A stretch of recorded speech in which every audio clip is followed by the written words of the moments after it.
Hello दोस्तों, आपका स्वागत है स्कॉलर एलाइट में। जो लोग ये वीडियो पहली बार देख रहे हैं तो उनसे रिक्वेस्ट है कि आप हमारे चैनल को सब्सक्राइब कर लीजिए ताकि जो भी वीडियोस मैं अपलोड करूंगा आपको नोटिफिकेशन के माध्यम से पता चलता रहे। चलिए स्टार्ट करते हैं। दोस्तों, आज हम यहाँ पर बात करेंगे general science test series part 3 की। पार्ट 2 तक मैंने अपलोड कर दिया है, ये पार्ट 3 है जिसके अंतर्गत हम फिजिक्स, केमिस्ट्री, लाइफ साइंस और बायो के जो क्वेश्चंस यहाँ पर हम डिस्कस करेंगे। तो चलिए स्टार्ट करते हैं। पहला क्वेश्चन है हमारा यहाँ पर आज का कि चींटियाँ जो होती हैं तो चींटियों के द्वारा उत्पादित अम्ल को क्या कहा जाता है।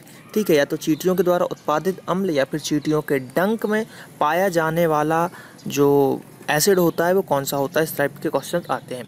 तो ऑप्शन है हमारे पास फॉर्मिक अम्ल, फॉलिक अम्ल, नाइट्रिक अम्ल और एसिटिक अम्ल। तो इसका अगर हम आंसर की बात करें तो आंसर हो जाएगा फॉर्मिक एसिड। ये देखिए क्वेश्चन में कई बार आपको जो डिटेल पार्ट जब मैं बताता हूँ उस समय भी मैंने ये बताया हुआ है, और कई जो भी टेस्ट सीरीज़ में मैं ये क्वेश्चन आता है तो इसको मैं बता देता हूँ। तो चींटियों का आपको याद ही रखना है कि फॉर्मिक एसिड जो है पाया जाता है चींटियों के डंक में या चींटियों के द्वारा उत्पादित भी किया जाता है।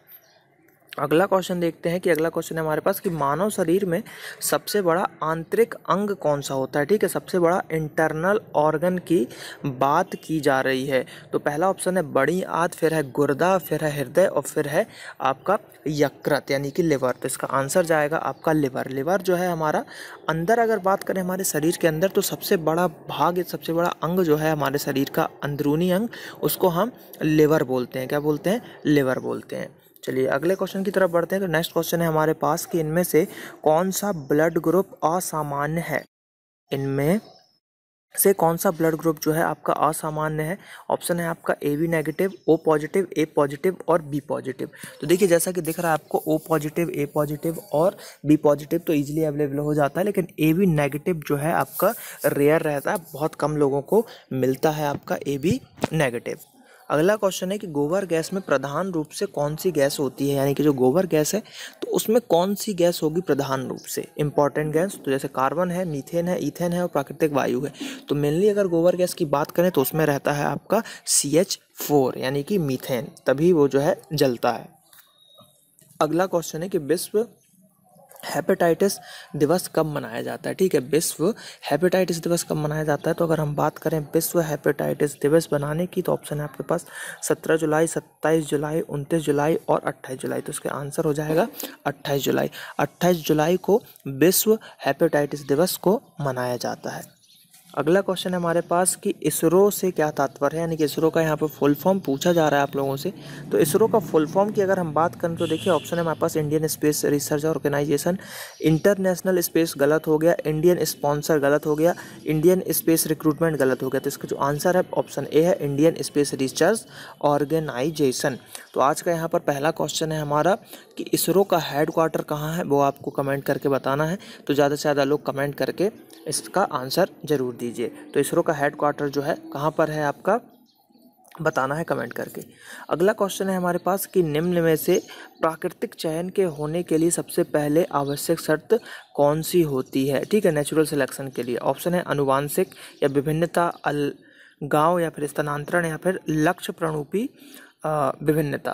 तो इसके आंसर की बात करें तो आंसर है सबसे पहले आपके पास जो है अनुवांशिकता या अनुवांशिक जो है विभिन्नता, वो आवश्यक शर्त होती है।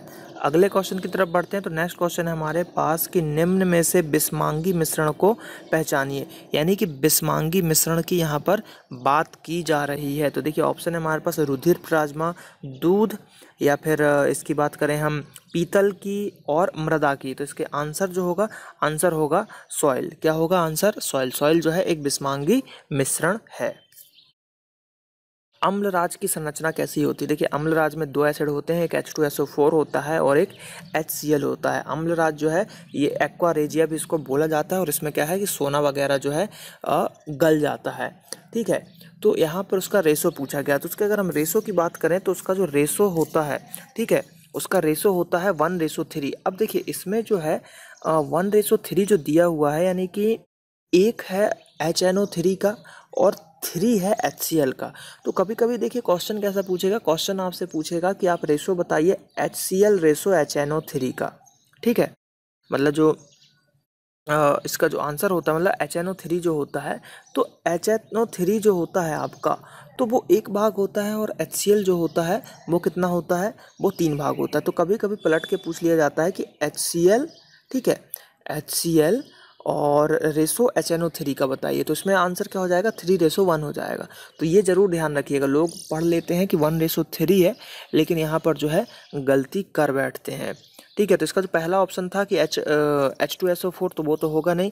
HNO3 सेकेंड ऑप्शन में है 1:3, और यहाँ पर दिया हुआ है HNO3 और HCl का 3:1। तो इसका जो आंसर है बी वाला ऑप्शन। तो अगला क्वेश्चन है कि भारत में प्रयोगशाला जो SI इकाइयों के मानकों को बनाए रखती है और वजनों एवं मापों के राष्ट्रीय मानकों का अनुशोधन करती है, तो वो कहाँ पर है। राष्ट्रीय भौतिक प्रयोगशाला नई दिल्ली, राष्ट्रीय रासायनिक प्रयोगशाला पुणे, राष्ट्रीय टेस्टिंग प्रयोगशाला प्राइवेट लिमिटेड दिल्ली, या फिर नौसेना भौतिक और समुद्री विज्ञान प्रयोगशाला कोच्चि। तो ये जो है आपका दिल्ली में है, राष्ट्रीय भौतिक प्रयोगशाला न्यू दिल्ली। अगला क्वेश्चन देखते हैं कि जो आपका अस्थि सुस्थिरता या फिर अस्थि मृदुता के केस में शरीर का कौन सा संरचना प्रभावित होता है, क्योंकि नाम से ही अस्थि आ रहा है, यानी हड्डी की बात हो रही है, तो हड्डी ही प्रभावित होगा, यानी बून ही प्रभावित यहाँ पर हो जाएगा, ठीक है। चलिए बात करते हैं अगले क्वेश्चन की। तो अगला क्वेश्चन है कि प्राकृतिक चयन की अवधारणा सर्वप्रथम खालिस्तान के कारण दी गई थी, ठीक है, मतलब किनके द्वारा दिया गया था सबसे पहले, नेचुरल सिलेक्शन, तो वो सबसे पहले दिया गया था चार्ल्स डार्विन, बहुत ही फेमस है, चार्ल्स डार्विन जी के द्वारा नेचुरल सिलेक्शन का जो है सिद्धांत दिया गया था। अगला क्वेश्चन है कि DNA अणु में 10% क्षारक जो है ग्वानिन होता है, ठीक है, मतलब DNA में 10% क्षारक ग्वानिन होगा और कितने प्रतिशत थाइमिन होगा। तो DNA की अगर हम बात करें तो उसमें थाइमिन का जो प्रतिशत होता है वो 40% होता है, 40% थाइमिन यहाँ पर पाया जाता है। अगला क्वेश्चन देखते हैं कि जीव विज्ञान का जनक किसे कहा जाता है, ठीक है, जीव विज्ञान की जनक की बात की जा रही है, तो ऑप्शन है अरस्तु, लीनियस, थियोफ्रिस्ट और मेंडल। तो जीव विज्ञान के जनक यानी कि बायोलॉजी के जनक, तो फादर ऑफ बायोलॉजी अरस्तु को कहा जाता है। किसको कहा जाता है, अरस्तु को कहा जाता है। और फादर ऑफ जो वनस्पति है, ठीक है, वनस्पति विज्ञान के जो जनक कहा जाते हैं वो कौन कहलाते हैं, वो थियोफ्रिस्ट कहलाए जाते हैं। अगला क्वेश्चन है हमारे पास कि नोबेल पुरस्कार विजेत सिद्धांत की खोज करते समय कौन से वैज्ञानिक भूमध्य सागर के नीले रंग से प्रेरित हुए थे, यानी कि उन्होंने किसने बताया था कि जो ये नीला रंग आपको दिखाई देता है, जिस कारण से उनको जो है वो भी मिला हुआ था नोबेल पुरस्कार। तो उनका जो आंसर जाएगा CV रमन, ठीक है। तो CV रमन को जो है नोबेल पुरस्कार दिया गया था फिजिक्स के फील्ड में। अगला क्वेश्चन है कि इसमें से आपको सही पहचान करना है, यानी कौन सा कथन सही है। प्लूटो और परिवार में दूरतम ग्रह है।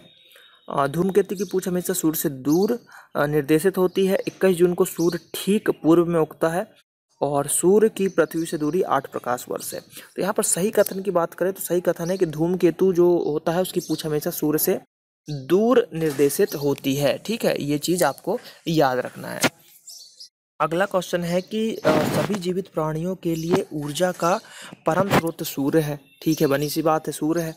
और सौर ऊर्जा को उसके द्वारा पकड़ा जाता है, किसके द्वारा पकड़ा जाता है, पत्तियों के रिक्तिकाओं के द्वारा, पर्णहरित वर्णक के द्वारा, अवर्णी लवक के द्वारा, या फिर क्रोमैटिन पदार्थ के द्वारा। तो इसके आंसर की बात करें तो आंसर में जाएगा आपका पर्णहरित वर्णक के द्वारा, ठीक है, क्लोरोफिल पिगमेंट के द्वारा जो है पौधों के द्वारा जो है सूर्य के प्रकाश को यहाँ पर यूज किया जाता है, ठीक है। चलिए चांद पर मतलब चांद का पृथ्वी की अपेक्षा गुरुत्व कितना है, तो वहाँ पर जो है आपका 1/6 हो जाता है, यानी कि पृथ्वी पे अगर 60 किलो वजन है तो चांद पे आप जाओगे तो आपका वजन 10 kg ही रह जाएगा, ठीक। तो 1/6 ये बहुत इंपॉर्टेंट क्वेश्चन है, कई बार एग्जामों में पूछा जा चुका है, तो याद रखिएगा। अगला क्वेश्चन है कि 200 न्यूटन और 50 न्यूटन परिमाण के बल एक वस्तु पर समान दिशा में कार्य करते हैं, तो परिमाणी जो बल होगा, बल का परिमाण कितना होगा, ठीक है। तो बल का परिमाण जो होगा वो होगा आपका 150 न्यूटन, कितना होगा, 150 न्यूटन होगा। तो ये जो है फिजिक्स का जो मैंने आपको वर्क और बल वाला जो पार्ट बताया था, तो उसमें आप इसके फॉर्मूला वगैरह देख के इसको सॉल्व कर सकते हैं। अगला क्वेश्चन है कि यहाँ पे बात करें अंतः श्वसन के दौरान पसलियाँ क्या होती हैं, बाहर की ओर हो जाती हैं, अंदर की ओर हो जाती हैं, ऊपर की ओर हो जाती हैं, ऊपर और अंदर की ओर हो जाती हैं। तो यहाँ पर आंसर करें तो आंसर हो जाएगा यहाँ पर बाहर की ओर हो जाती हैं। जब अंतः श्वसन होता है तो बाहर की तरफ यहाँ पर हो जाती है। तो आप हमारे बायोलॉजी का लेक्चर देख सकते हैं, उसमें हमने श्वसन को बहुत ही अच्छे से समझाया। उसमें सभी टाइप के जितने भी श्वसन होते हैं सब चीज़ों को बहुत ही डिटेल में समझाया। तो कृपया करके बायोलॉजी की प्लेलिस्ट को देखें, उसमें बहुत सारे वीडियो आपको मिल जाएंगे। अगला क्वेश्चन है कि अनाज के बीजों का भूसे से पृथक्करण करता है कौन सा एक मशीन है जो करता है थ्रेसिंग, छटाई करना, फटकना, या फिर जो है शस्य संयुक्त हार्वेस्टर जो होता है। तो यहाँ पर अगर हम बात करें तो आंसर होगा यहाँ पे फटकना। ठीक है, फटकना है यानी कि भूसा पहले से ही निकला हुआ है। अनाज को अगर पेड़ से ही निकालना है तो थ्रेसिंग करते हैं, लेकिन यहाँ पर जो है आपको उसमें से छांटना है, तो उसको आप फटकोगे, झटकारोगे तो वो अलग हो जाएगा। अगला क्वेश्चन है कि गर्मियों में टेलीफोन के तार असमान हो जाते हैं, इसका कारण क्या है? ऊष्मा की अधिकता, ऊष्मा के कारण प्रसार, दोषपूर्ण जो है स्थिरण, या टूट फूट। तो इसमें जो है ऊष्मा के कारण इनका प्रसार हो जाता है, जिस कारण से प्रॉब्लम आती है गर्मी के दिनों में। एक समतल दर्पण द्वारा निर्मित प्रतिबिंब की प्रकृति कैसी होती है? तो देखिए, फिजिक्स का जब मैंने दर्पण चैप्टर यहाँ पे बताया था आपको, तो उसमें मैंने बताया हुआ है कि कैसी प्रकृति होती है। तो यहाँ पर अगर आंसर की बात करें तो यहाँ पे आंसर होगा उपरोक्त सभी। आभासी भी होता है, ऊर्ध्वशीर्षी भी होता है, और पार्श्विक अर्धो जो है शीर्षी भी होता है। तो जैसा भी होगा, इन तीनों, अगर तीनों ऑप्शन में है तो तीनों आप लगाएंगे, नहीं तो कोई भी अगर एक होता है तो उसको आप आंसर टिक करेंगे। तो आंसर है यहाँ पर उपरोक्त सभी। अगले क्वेश्चन की बात करें तो अगला क्वेश्चन है हमारे पास कि यदि ध्वनि तरंग के आयाम, ठीक है, आयाम यानी कि एम्पलीट्यूड को अगर दुगना कर दिया जाए तो तरंग की तीव्रता को किस तरह प्रभावित करता है? यानी कि एम्पलीट्यूड को अगर आप दुगना कर रहे हो तो जो उसकी तीव्रता होगी, ठीक है, इंटेंसिटी होगी, वो कितनी बढ़ जाएगी? तो तीव्रता 2 गुनी हो जाएगी, तीव्रता वैसी ही रहेगी, तीव्रता 4 गुनी हो जाएगी, तीव्रता आधी हो जाएगी। तो तीव्रता जो है 4 गुनी हो जाएगी यहाँ पर। ठीक है, तो ये आपको याद रखना है। ऐसे ही संवेग में होता है कि वेग को अगर दुगना, मास को दुगना कर रहे हैं तो संवेग कितना 4 गुना हो जाएगा। इस टाइप से क्वेश्चन यहाँ पर आते हैं। अगला क्वेश्चन है कि पुष्प के परागकोश से जो स्टिग्मा पराग कणों का स्थानांतरण क्या कहलाता है? ठीक है, निषेचन कहलाता है, परागकण कहलाता है, युग्म निर्माण कहलाता है, भ्रूण का विकास कहलाता है। तो ये कहलाता है आपका निषेचन, फर्टिलाइजेशन इसको बोलते हैं। तो यहाँ पर जो है ये क्वेश्चंस समाप्त होते हैं आप लोगों के। ये क्विक टेस्ट सीरीज टाइप की है, इसलिए मैं इसमें ज़्यादा आप लोगों को एक्सप्लेन नहीं करता हूँ, क्वेश्चन आंसर बताता हूँ, जो कि आपका एक तरीके से रिवीजन हो सकता है कि किस टाइप के क्वेश्चन यहाँ पर आ सकते हैं। तो आई होप कि वीडियो अच्छा लगा होगा। जो मैं क्वेश्चन पूछता हूँ उसको कमेंट करके आंसर ज़रूर बताइए, और लाइक कीजिए वीडियोज़ को, शेयर ज़रूर कीजिए। मिलते हैं अगले पार्ट में। Thank you. जय हिंद, जय भारत।